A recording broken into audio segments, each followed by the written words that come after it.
جی السلام علیکم، امید ہے کہ آپ سب لوگ خیریت سے ہوں گے۔ امریکہ اور پاکستان ایک لیول پہ آ گئے ہیں، یہ میں کیوں کہہ رہا ہوں، اس حوالے سے کچھ تفصیلات ہیں وہ آپ سے شیئر کروں گا۔ سنم جاوید صاحبہ کی دوبارہ گرفتاری، اس حوالے سے بھی کچھ ڈیٹیلز ہیں۔ شاہ محمود قریشی اور عمران خان صاحب کے مقدمات کے حوالے سے کچھ اپ ڈیٹس ہیں، اور اسلام آباد کے جو 3 حلقے ہیں جو بڑے امپورٹنٹ حلقے ہیں جن کو الیکشن ٹریبیونل دیکھ رہا تھا، اس کے حوالے سے بھی بہت اہم پیش رفت ہے، وہ بھی آپ سے شیئر کروں گا۔ لیکن سب سے پہلی چیز جو آپ سے شیئر کرنی ہے، ڈی جی نیب جو ہیں ان کے حوالے سے اب کھل کے پاکستان تحریک انصاف تنقید کر رہی ہے، اور وہ یہ کہہ رہی ہے کہ جتنے بھی مقدمات بنائے جا رہے ہیں نیب کے، وہ بنیادی طور پہ ڈی جی نیب جو ہیں ان کی بدنیتی پہ مبنی ہیں، ان کی وجہ سے سہولت کاری ہو رہی ہے۔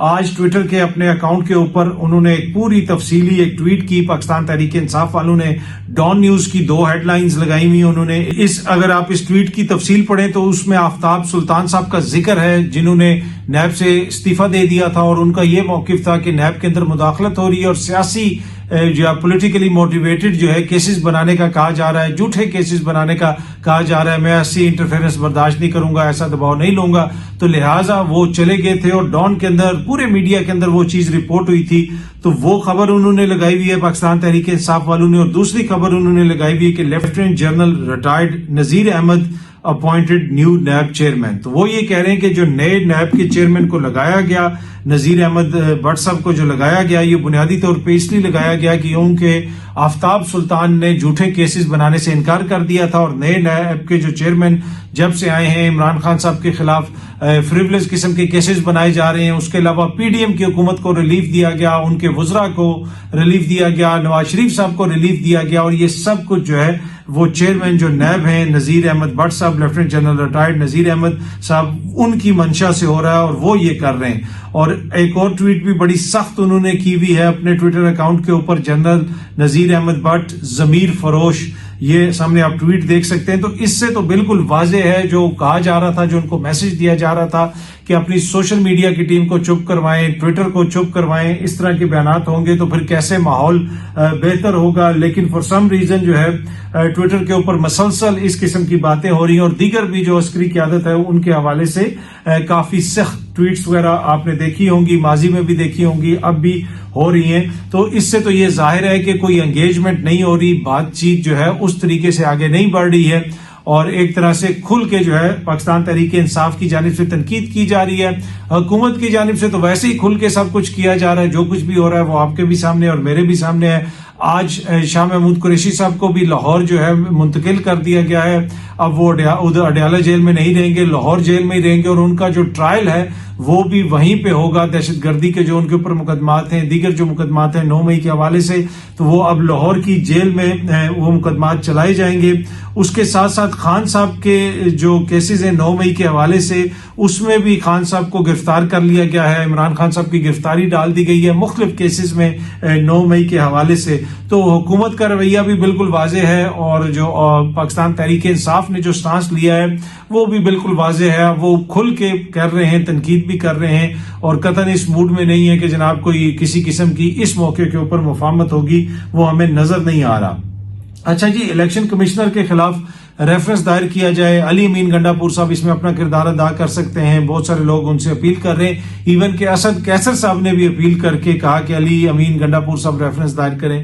اب اگر علی امین سے اسد کیسر نے بھی اپیل کرنی ہے تو پھر میرے خیال میں ہم نہ ہی سمجھیں، علی امین کو خود نہیں پتا کہ کس کے خلاف انہوں نے ریفرنس دائر کرنا ہے یا کس کے خلاف نہیں کرنا۔ ایک اور خبر جس میں علی امین کے اوپر کافی تنقید ہو رہی ہے، یہ ہمارے اراکین کو اٹھایا گیا ہے، سپریم کورٹ نوٹس لے اور ان کو رہا کیا جائے۔ یہ بیرسٹر گوہر نے کہا ہے کہ جناب جب سے وہ مخصوص نشستوں والا کیس کا فیصلہ آیا ہے، ہمارے لوگوں کے اوپر دباؤ ڈالا جا رہا ہے، ان کو اٹھایا جا رہا ہے۔ ایک MNA کے بچے کو اغوا کیا گیا، اس کو تشدد کر کے مبینہ طور پہ اس کی آوازیں سنوائی گئیں۔ یہ باقاعدہ پریس کانفرنس کے اندر انہوں نے کہا، بیرسٹر گوہر صاحب نے بھی کہا، رؤف حسن صاحب نے بھی یہ کہا۔ اب ایک رائے یہ ہے کہ جتنے بھی اس طرح کے MNA حضرات تھے وہ KP ہاؤس میں کیوں نہیں شفٹ ہو گئے، KP ہاؤس میں شفٹ ہو جائیں، ان کی اپنی حکومت ہے، جس طرح سندھ ہاؤس کی رونقیں لگی تھیں، KP ہاؤس کی سیکیورٹی KP حکومت کی ذمہ داری ہے، لیکن وہاں پہ کوئی MNA کیوں نہیں شفٹ ہوا، یہ تنقید کی جا رہی ہے۔ کیا علی امین صاحب نے اس طرح کی کسی قسم کی ذمہ داری لینے سے انکار کر دیا، کوئی پرو ایکٹیو رول انہوں نے ادا نہیں کیا کہ مینڈیٹ کو سیکیور کیا جائے، ان لوگوں کو تحفظ دیا جائے؟ سو علی امین گنڈا پور صاحب نے اگین وہ جو ہے نا اس میں وہ ہمیں غائب نظر آ رہے ہیں، تو یہ ان کے اوپر تنقید ہو رہی ہے، جماعت کے اپنے لوگ ان پہ تنقید کر رہے ہیں۔ گزشتہ روز صنم جاوید صاحبہ کی رہائی کے بعد ان کو دوبارہ گرفتار کیا گیا، آپ نے دیکھا اسلام آباد سے ان کو گرفتار کیا گیا۔ ان کے والد سے میری بات ہوئی تھی، انہوں نے بتایا کہ ہمیں اس طرح کا شک تھا کہ جو ہی ہم اسلام آباد سے نکلیں گے تو ناکے لگے ہوں گے، ہمیں دوبارہ گرفتار کر لیا جائے گا، تو لہٰذا جو ہے ہم علی میاں علی اشفاق صاحب ہیں ان کے آفس میں جا کے بیٹھ گئے۔ ایک یہ بھی تنقید ہو رہی تھی کہ جناب وہ کے پی ہاؤس کیوں نہیں چلے گئے، کے پی ہاؤس نے وہاں پہ کیوں نہیں اپنا کردار ادا کیا، وہاں پہ چلے جاتے کے پی ہاؤس میں یا پھر کے پی کی طرف چلے جاتے، اگین علی امین صاحب کی حکومت کے اوپر پھر وہاں پہ تنقید وغیرہ ہوئی۔ پر اینی وے ان کی فیملی کا اپنا یہ موقف ہے، جاوید صاحب جو صنم کے فادر ہیں انہوں نے یہ کہا کہ ہم کسی قسم کا قانون سے ماورا کوئی کام نہیں کرنا چاہتے تھے، اور ہمیں پتا تھا کہ اس قسم کی کوئی حرکت ہو سکتی ہے، تو لہٰذا ہم وہاں پہ بیٹھے اور پھر پولیس آئی اور پولیس نے گرفتار کر لی۔ اور اب جو ہے اس وقت اطلاع یہ ہے، ان کے والد یہ بتا رہے ہیں کہ ابھی تک صنم کے خلاف ہمیں کوئی پرچہ نہیں ملا کہ اسلام آباد میں کوئی پرچہ درج کیا گیا ہو، لیکن ہمیں یہ بتایا جا رہا ہے کہ ہو سکتا ہے کہ بلوچستان سے پولیس آ رہی ہو، اور بلوچستان سے جب پولیس آئے گی صنم کو ان کے حوالے کر دیا جائے گا، اور تاکہ جو ہے اس کو وہ بلوچستان لے جائیں۔ لیکن یہ ان کنفرمڈ اطلاعات ہیں جو صنم کے والد صاحب نے مجھے بتائی ہیں۔ ویسے اسلام آباد کی ہائی کورٹ میں ان کی بازیابی کے حوالے سے پٹیشن دائر کر دی گئی ہے۔ گزشتہ شام جب ان کی گرفتاری ہوئی تھی، اسلام آباد پولیس نے ان کو پکڑا تھا، سارے وہ ویڈیوز وغیرہ موجود ہیں۔ اس کے بعد سے اب تک صنم کے خاندان کو نہیں پتا، جس وقت میں یہ ویڈیو بنا رہا ہوں اس وقت تقریباً صبح 11 بجے کا ٹائم ہے، ابھی تک ان کو نہیں پتا کہ ان کو کہاں پہ رکھا گیا ہے اور کس مقدمے میں ان کو گرفتار کیا گیا ہے۔ لیکن وہ یہ بتا رہے ہیں کہ ہمارے پاس ایسی اطلاعات ہیں کہ بلوچستان سے پولیس آ رہی ہے ان کو لینے کے لیے، اور بلوچستان کی پولیس کے حوالے ان کو کر دیا جائے گا۔ اچھا، جو کارکنوں کی بار بار گرفتاریاں اور ایم این ایز کی بار بار گرفتاریاں، اس کے حوالے سے یا پھر ان کا لاپتہ ہونا یا مبینہ طور پہ اغوا ہونا جو پاکستان تحریک انصاف الزام لگا رہی ہے، اس پر بھی پارٹی لیڈرشپ پہ یہ تنقید ہو رہی ہے کہ بیرسٹر گوہر باقاعدہ فریق بن کے، فریق لوگوں کو بنا کے، جناب یہ فریق پاکستان کی جو سپریم کورٹ ہے اس میں کیوں نہیں پٹیشن دائر کر رہے، یہ ان کے اوپر ایک تنقید ہو رہی ہے۔ آئی ڈونٹ نو انہوں نے کوئی پٹیشن دائر کی ہوئی ہے یا نہیں کی ہوئی ہے۔ بہت سارے ایسے معاملات ہیں جن کے حوالے سے پارٹی کے اوپر تنقید ہوتی ہے کہ جناب یہ معاملہ وہ سپریم کورٹ میں کیوں نہیں لے کے گئے، اس پہ وہ کیوں خاموش ہیں، پر بہت سارے فرنٹ کھلے ہوئے ہیں جہاں پہ وہ ساری چیزوں کو دیکھ رہے ہیں، تو اتنا آسان نہیں ہوتا چیزوں کو اس طرح مینج کرنا۔ پر یہ ایک تنقید ان کے اوپر ہو رہی ہے کہ جناب وہ کیوں نہیں اس معاملے کو پٹیشن ابھی تک انہوں نے دائر کیوں نہیں کی۔ وہ یہ کہہ رہے ہیں کہ جی ٹارچر ہو رہا ہے، لوگوں کے بچوں کو مارا جا رہا ہے، ایم این ایز اغوا کیے جا رہے ہیں، تو کیا بیرسٹر گوہر نے جا کے کوئی پٹیشن دائر کی ہے سپریم کورٹ آف پاکستان میں اس حوالے سے؟ ابھی تک ہمارے علم میں ایسی کوئی چیز نہیں ہے۔ تو صرف میڈیا ٹاک کرنے سے تو فرق نہیں پڑے گا، اگر خدا نخواستہ ایسی کوئی چیز ہو رہی ہے تو پھر جائیں اس کے اوپر پٹیشن کریں، ہو سکتا ہے پٹیشن آ جائے، لیکن ابھی تک کوئی ایسی اطلاعات نہیں ہے۔ اچھا، میں نے آپ سے جو شروع میں عرض کی تھی امریکہ اور پاکستان ایک لیول پہ آ گیا، ایک بڑی خبر ہے، پاکستانیوں کے لیے بڑی اچھی خبر ہے، لیکن اس پہ آنے سے پہلے عمر چیمہ صاحب کی تصویر لگائی ہوئی ہے جناب، یہ سامنے پاکستان تحریک انصاف نے مشکل وقت کا ساتھی عمر چیمہ نے بڑا مشکل وقت دیکھا ہے، وہ مسلسل جیل میں ہیں، وہ گورنر بنے، چھوٹی سی گورنری ان کو ملی کچھ عرصے کے لیے، لیکن اس میں وہ عمران خان صاحب کے ساتھ کھڑے رہے اور اس کی قیمت بھی وہ ادا کر رہے ہیں، اور ابھی بھی وہ جیل میں، اور بھی بہت سارے کارکن ہیں۔ اب جو خواتین ورکرز ہیں جن کو لے کے آنا ہے اسمبلیوں میں مخصوص نشستیں پاکستان تحریک انصاف کو ملنے جا رہی ہیں، بلکہ مل گئی ہیں، اس پہ بھی بحث چھڑ گئی ہے۔ صنم کی کل جب رہائی ہوئی تو اس کے اوپر بھی کچھ لوگوں نے جو ہے طنز کے نشتر برسانے شروع کر دیے۔ میرے خیال میں جتنی بھی ورکرز ہیں جنہوں نے جیلیں کاٹی ہیں سب کو کنسیڈر کیا جانا چاہیے۔ اس میں طیبہ بھی ہیں، اس میں خدیجہ بھی ہیں، اس میں صنم بھی ہے، عالیہ بھی ہیں، ڈاکٹر یاسمین راشد صاحبہ بھی ہیں، بہت سارے دیگر بھی خواتین ہیں۔ تو جماعت کو دیکھنا چاہیے، جس کو اکوموڈیٹ کرنا وہ کرنا چاہیے۔ ایک ٹویٹر اکاؤنٹ ہے جو غالباً بشرا بی بی کی بہن کا اکاؤنٹ ہے کہا جاتا ہے، مریم وٹو صاحبہ کا، انہوں نے بھی اس کے اوپر کوئی ٹویٹ کی، اس پر بہت زیادہ تنقید ہو رہی ہے۔ پھر انہوں نے ایک اور ٹویٹ کی کہ پی ٹی آئی کو یہ دیکھنا چاہیے کہ میرٹ پہ لوگوں کو اسمبلیاں میں لے کے آئیں جو پالیسی میکرز ہیں، یہ میکرز ہیں، وہ میکرز ہیں۔ تو آئی ڈونٹ نو ان کے پاس پاکستان تحریک انصاف کا کون سا عہدہ ہے، کس حیثیت میں وہ تحریک انصاف کو یہ کہہ رہی ہیں۔ یہ وہ تنقید ہے جو ورکر کر رہے ہیں، ورکر نے ان کی ٹویٹس کو کوٹ ٹویٹ کر کے لکھا ہوا ہے کہ بزدار کو کس کی سفارش پہ لگایا گیا، وہ کون سا پالیسی میکر چیمپئن تھا، کس نے اس کو بنایا۔ تو آپ کا تحریک انصاف سے کیا تعلق ہے؟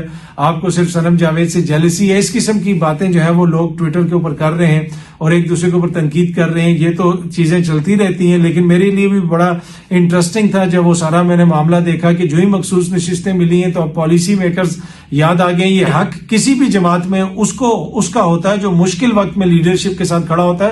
دانشور تو جتنے بھی تھے وہ سارے ادھر ادھر ہو گئے. وہ آپ کو بھی پتا, بڑے بڑے پالیسی میکرز وہ کدھر ہیں؟ کھڑا تو عمر چیمہ ہوا, کھڑا تو عالیہ حمزہ ملک ہوئی, ڈاکٹر یاسمین راشد ہوئی, کھڑی تو جناب صنم جاوید ہوئی, گرفتار تو طیبہ جو ہے راجہ ہوئی, گرفتار تو ختیجہ شاہ صاحبہ ہوئی, تو اور بھی بہت سارے لوگ ہیں. تو پالیسی میکرز اگر اتنے آپ نے UN سے لے کے آنے ہیں تو وہ اس میں لا سکتے ہیں آپ, لیکن سیاسی جماعتیں اس طرح چلتی نہیں ہیں. جنہوں نے قربانیاں دی ہوتی ہیں, چاہے وہ پیپلز پارٹی کی ہوں چاہے نون لیگ کے ہوں, انہی کو اکوموڈیٹ کیا جانا چاہیے. اگر ان کو نہ کیا جائے تو پھر پارٹیز کے اندر سے ایک ریزنٹمنٹ یا ایک جسے آپ کہہ سکتے ہیں وہ اختلاف سامنے کھل کے سامنے آتا ہے. اچھا, اسلام آباد کے جو تینوں حلقے ہیں جناب جسٹس عامر فاروق صاحب کی جانب سے جو سٹے دیا گیا تھا, تو اسلام آباد کے الیکشن ٹریبیونل نے کام روک دیا. اس کے بعد یہ بہت بڑی خبر ہے.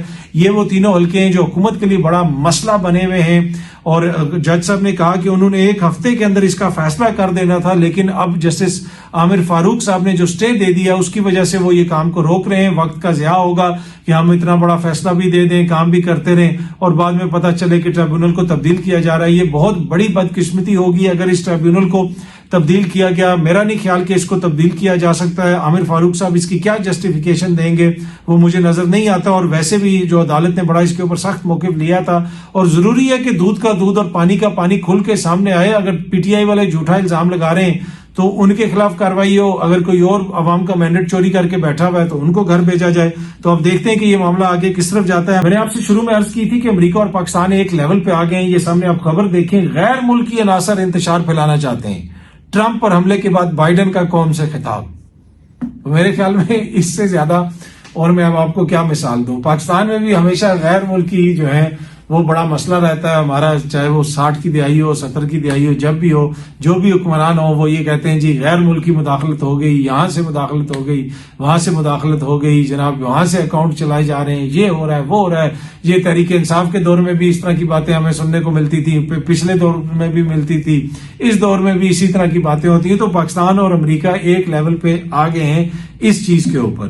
باقی جو ٹرمپ صاحب کے اوپر حملہ ہوا اس کے وجہ سے وہاں کی اسٹیبلشمنٹ پہ الزام لگ رہا ہے, اداروں پہ الزام لگ رہا ہے, اور بائیڈن نے باقاعدہ اپنے خطاب میں کہا ہے کہ اس طرح کی کانسپیریسی تھیریز کے اوپر آپ دھیان نہ دیں اور اس حملے کو اداروں سے مت جوڑیں. یہ بڑی بدقسمتی ہے. غیر ملکی عناصر جو ہے وہ انتشار پھیلانا چاہتے ہیں. ٹرمپ پر حملے کے بعد بائیڈن کا قوم سے خطاب. تو اب دیکھتے ہیں جناب وہاں پہ الیکشن کا کیا نتیجہ نکلتا ہے, لیکن یہ بالکل واضح ہے کہ اب ٹرمپ کی جیت کو وہاں پہ روکنا اتنا آسان نہیں ہوگا. پاکستان اسٹاک ایکسچینج میں زبردست تیزی, انڈیکس 2 نفسیاتی سطح جو ہے وہ عبور کر گیا ہے. اب اس سے زیادہ میں خبر کیا آپ کو سناؤں. یہ پتہ نہیں کون سی دنیا میں آپریٹ کر رہا ہے ہمارا اسٹاک ایکسچینج, اور عوام, بجلی, مہنگائی, بھوک, ننگ وہ کس ملک میں ہو رہی ہے. تو یہ کون سی نفسیاتی حدیں ہیں کہ ایک طرف قوم نفسیاتی مریض ہو گئی ہے بجلی کے بلوں کی وجہ سے, مہنگائی کی وجہ سے, لیکن اسٹاک ایکسچینج کی اپنی جناب اٹھان ہے, ادھر اپنے لوگ پیسے بنائے جا رہے ہیں. پتہ نہیں کون اس میں پیسے بناتا ہے, کیا ہوتا ہے کیا نہیں ہوتا, لیکن کیا وہ پوری اکانومی کو ریپرزینٹ کر رہا ہے جو ملک کی معاشی حالت ہے. اس کا جو ہے نا فیصلہ میں آپ کے اوپر چھوڑتا ہوں. وہ آج صبح سینئر صحافی کامران خان صاحب نے بھی اس حوالے سے ٹویٹ کی ہوئی تھی اسٹاک ایکسچینج کے حوالے سے, اور یہ سامنے خبر بھی آپ دیکھ سکتے ہیں کہ جی 2 نفسیاتی سطحیں جو ہیں اس نے عبور کر دی ہیں. باقی قوم کا جو نفسیاتی حالت ہے قوم کی وہ آپ کے بھی سامنے اور میرے بھی سامنے. نیا آئیڈیا مارکیٹ میں فلوٹ کیا جا رہا ہے جی. پیپلز پارٹی جو ہے وہ جو ہے وہ بڑی بہتر ہے, پیپلز پارٹی سے زیادتی ہو رہی ہے, اور نون لیگ جو ہے وہ کم سیٹوں کی وجہ سے جناب نون لیگ کی حکومت ہے, وزیر اعظم تو بلاول کو ہونا چاہیے. یہ وہ آئیڈیا ہے جو پہلے بھی فلوٹ کیا گیا. یہ الیکشن کی رات کو یہ آئیڈیا فلوٹ کیا گیا کہ تحریک انصاف اور پیپلز پارٹی کا کسی قسم کا اتحاد کروایا جائے, اور وہاں پہ تجزیہ کار کہہ رہے تھے کہ جناب یہ ہونے جا رہا ہے, اور میں نے اسی وقت عرض کر دی تھی کہ ایسا نہیں ہوگا. اب یہ دوبارہ کہیں سے خواہش لگتا ہے کہ یہ آ رہی ہے سامنے کہ نون لیگ کو بیچ میں سے اگر مائنس کر دیا جائے اور پیپلز پارٹی اور بلاول کو جناب وزیر اعظم بنا دیا جائے, اور پیپلز پارٹی اور پی ٹی آئی کا کسی قسم کا اتحاد کروا دیا جائے. یہ ممکن نہیں ہے. اس وقت جو کچھ بھی ہو رہا ہے, چاہے وہ صنم جاوید کے ساتھ ہو رہا ہو, دیگر لوگوں کے ساتھ ہو رہا ہو, جو کچھ بھی اس ملک میں ہو رہا ہے اس میں بلاول بھی اتنے ہی شریک ہیں جتنے شہباز شریف صاحب ہیں. پیپلز پارٹی ہے اتنی ہی شریک ہے جتنی نون لیگ والے جو ہے وہ حصہ ڈال رہے ہیں. تو یہ دونوں مل کے کر رہے ہیں. جو کچھ بھی ہو رہا ہے اس ملک میں اس وقت یہ برابر کے اس میں شریک ہیں. کیا پیپلز پارٹی اور پی ٹی آئی کو قریب لانے کی کوشش ہو سکتی ہے؟ کوششیں تو ہو رہی ہیں, کی جا رہی ہیں, لیکن مجھے نہیں لگتا کہ یہ ممکن ہو پائے گا. کیوں نہیں ہو پائے گا وہ میں نے آپ کو بتا دیا. اس وقت پاکستان تحریک انصاف جو ہے اس کی سیاست ایک ڈیفرنٹ لیول پہ جا چکی ہے. وہ بیانیے کو جس نہج پہ لے جا چکے ہیں وہاں سے مجھے مفاہمت ہوتی ہوئی نظر نہیں آ رہی. اب اتنا ریزسٹنس کرنے کے بعد, اتنی سختیاں برداشت کرنے کے بعد اگر بلاول کے ساتھ ہی بیٹھنا ہے, وہ بلاول جس کی وجہ سے جناب ان کی پارٹی کے ساتھ یہ سب کچھ ہو رہا ہے, تو مجھے نہیں لگتا کہ وہ ہو پائے گا. ہاں, اس طرح کی مزید آوازیں آپ ضرور سنیں گے آنے والے دنوں میں, میڈیا میں بھی سنیں گے, آگے پیچھے سنیں گے. اس طرح کا آئیڈیا یقیناً مارکیٹ میں ایک آ چکا ہے, پر یہ آئیڈیا مجھے زیادہ پروان چڑھتا ہوا نظر نہیں آ رہا. بہت جلدی سب دوستوں سے دوبارہ ملاقات ہوگی. Thank you.